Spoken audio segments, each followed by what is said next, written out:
Hi guys, so tonight I thought I'd talk you through how to make a Wessex rig. It's also called a one up, one down. Now this is a rig that I use pretty much all venues. You can use it for sea bass, flatfish, cod, whiting, dogfish. As you'll see from the thumbnail, on my last trip out to Anglesey I got a decent sized ballan wrasse on it. Now it's normally called a Wessex rig. Some people call it a one up, one down, and simply because the rig coming from your rod, you have one hook above the weight, and then you've got another one below. So it's really simple to make. You only need 3 bits of line, a couple of swivels and some hooks, which I'll show you in a second.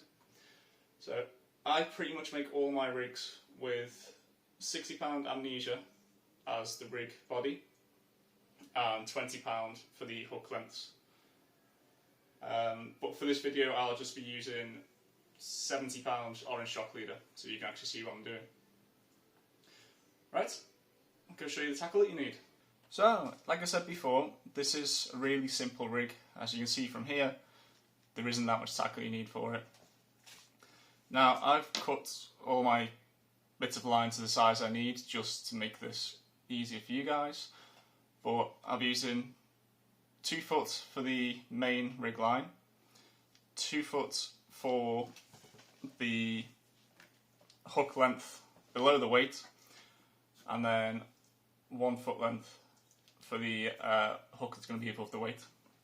You will also need 2 swivels, at least 2 beads to go on either side of your weight clip, and then you need some sort of crimp for the top hook.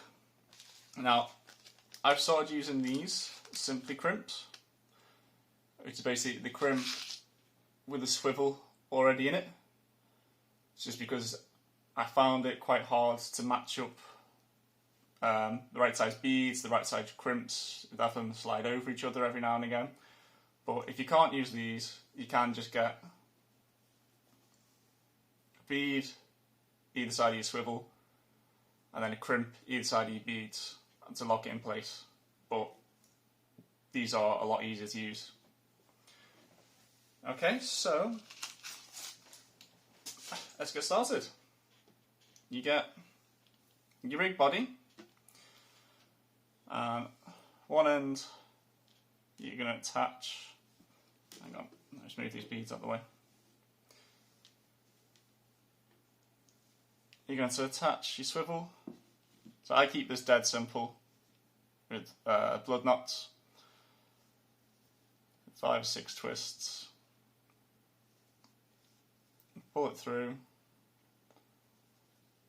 cinch it down, which I'll do off camera because I need to bite it.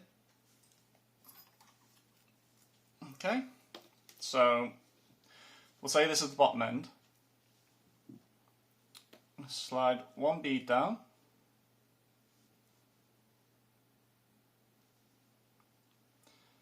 then your weight clip, sorry, another bead,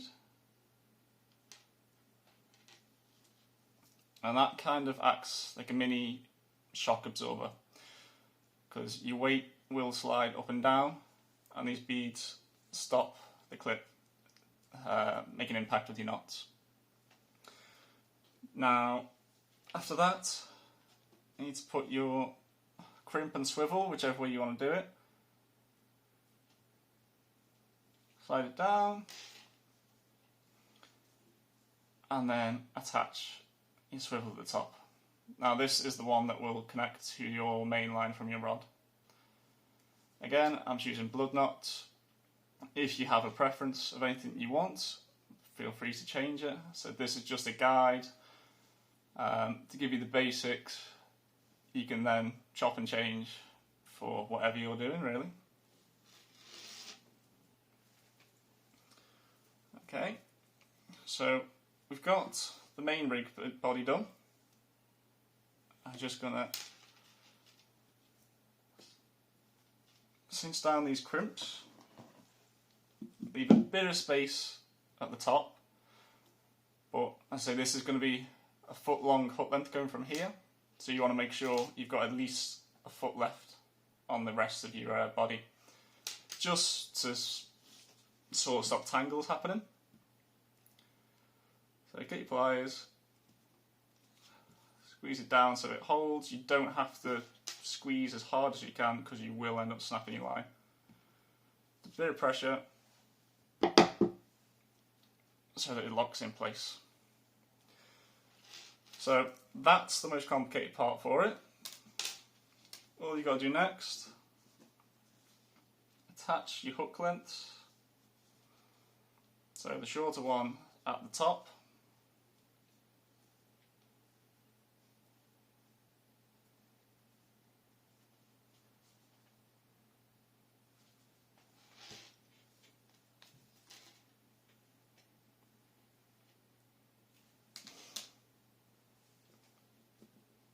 I don't think I mentioned at the start, these are 2.0 Aberdeen hooks.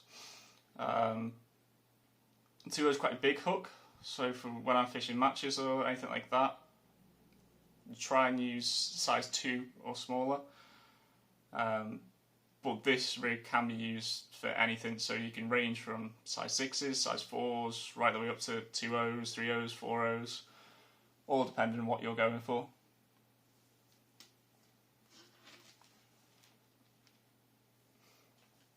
It really is just an all-round rig. You can target many species with it.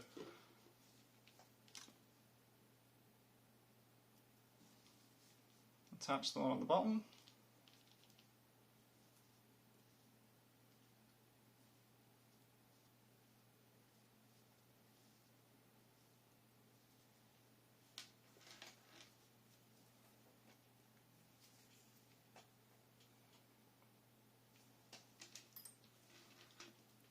Now, I am going to try and get a little series going for all the different types of rigs that I use, both for species fishing, going after the bigger specimens of each species, and the gear that I use for matches as well.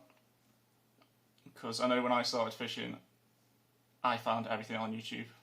It's only recently that I've joined clubs that start to pick up tips from people. So if I can pass on anything useful, I will.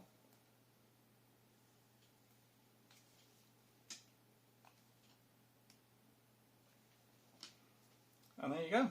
Last hook tied. And the rig is done. Now, with the pair of nail clippers, you can go around and trim all these little tag ends off to tidy it up. Which actually I'll do now. So try and keep them as close to the knot as you can without touching it. So you see, it's a lot cleaner, especially if you're using bigger worm baits like whole ragworm. You want to slide them up past your knot, and if you've got the big tag end, you'll just end up splitting the ragworm and it'll slide up and down your line. Yeah, go through, finish tidying this up. And that is pretty much it. I will put a video link here for my last session where I was using these. I managed to get 3 species in the one session, which is quite nice. I was out last night and again we had 3 species, but there must have been about 20 fish all caught on these. Right away from size 2 hooks, we got anything from 27cm plaice and dabs to 14cm whiting. So yeah, this is really an all-round rig that's great. Once you get used to it, you can chop and change, you can do different hook lengths, you could put different beads on, wherever you want, but this is just a basic guide to get you started.